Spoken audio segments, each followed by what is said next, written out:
calidad aquí en el English School el 26 de abril de 2015. Corte, lea el guión. ¿Qué falta de respeto es esa? ¿No puedes decirme A ver, bien? aprenda a leer, aprenda a leer.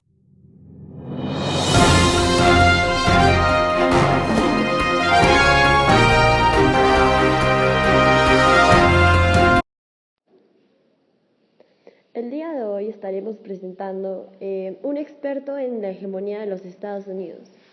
Entonces, díganos, señora, ¿cómo ayudaron las doctrinas exteriores a volver a Estados Unidos como el imperio más grande del mundo? Muy buenos días, Alejandra. Quisiera empezar a decir que los Estados Unidos se consolidaron como el imperio más poderoso del mundo a través de diferentes doctrinas, y la primera de estas fue el Destino Manifiesto. Bueno, entonces por favor explíquenos cuáles son las doctrinas que ayudaron a los Estados Unidos y qué es exactamente el Destino Manifiesto. El Destino Manifiesto fue una doctrina en los Estados Unidos que dice que básicamente Estados Unidos tenía el derecho a expandirse y apropiarse de tierras que no le pertenecen solo porque ese era el destino de los Estados Unidos. Esta doctrina fue presentada por primera vez en 1845 en una revista y lo ayudó claramente a consolidarse como el imperio más grande del mundo, porque se expandió desde ese entonces. Bueno, usted mencionó otras doctrinas. ¿Será que nos puede ayudar a nosotros y a los oyentes a entender cuáles son estas?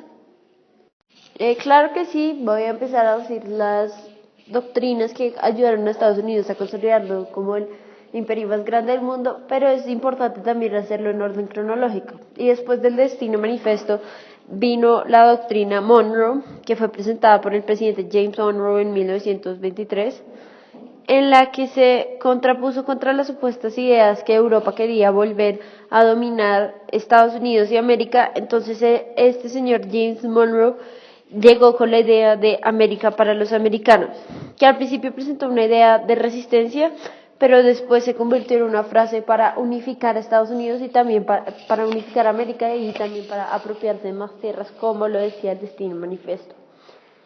Después de estas dos doctrinas vino el gobierno de Theodore Roosevelt a través de la doctrina del gran garrote, que significaba hablar suavemente y llegar a un gran garrote, y así llegarás lejos. A través de esta doctrina, Estados Unidos se ubicó entre varios países de Latinoamérica. Este fue un método de expansión y lo consolidó como un imperio, pero a las malas, porque fue una idea muy popular en los Estados Unidos, pero más tarde la convirtió en una mala manera de generar relaciones internacionales. Theodore Roosevelt, a partir de esta doctrina, lo consideraron un héroe nacional y todo eso, pero también generó muchas malas relaciones internacionales.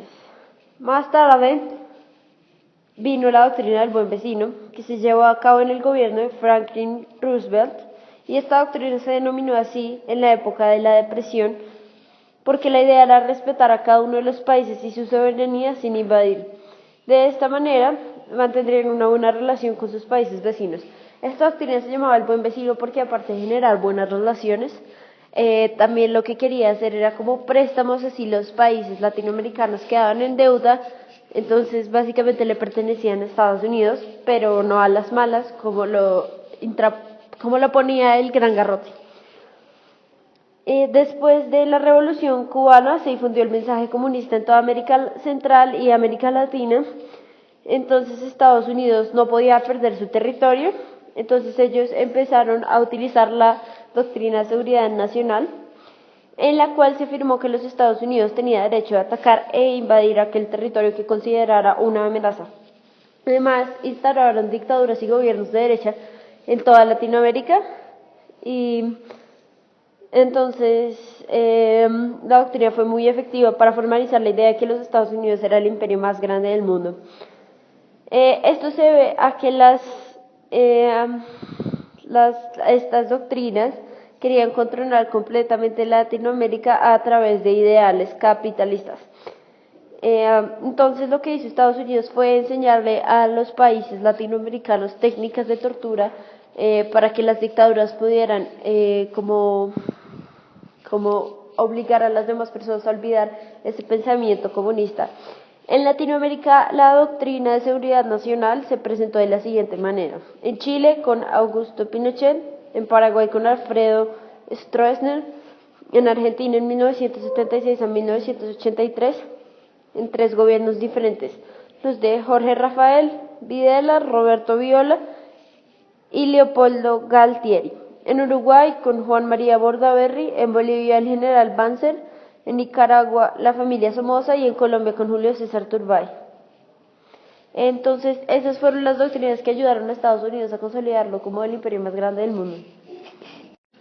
Bueno, muchas gracias. Se nota que usted sabe mucho del tema. Esperamos poderla tener aquí de vuelta algún día y muchas gracias por la información. Nosotros y de parte de nuestros oyentes nos despedimos y le damos las gracias.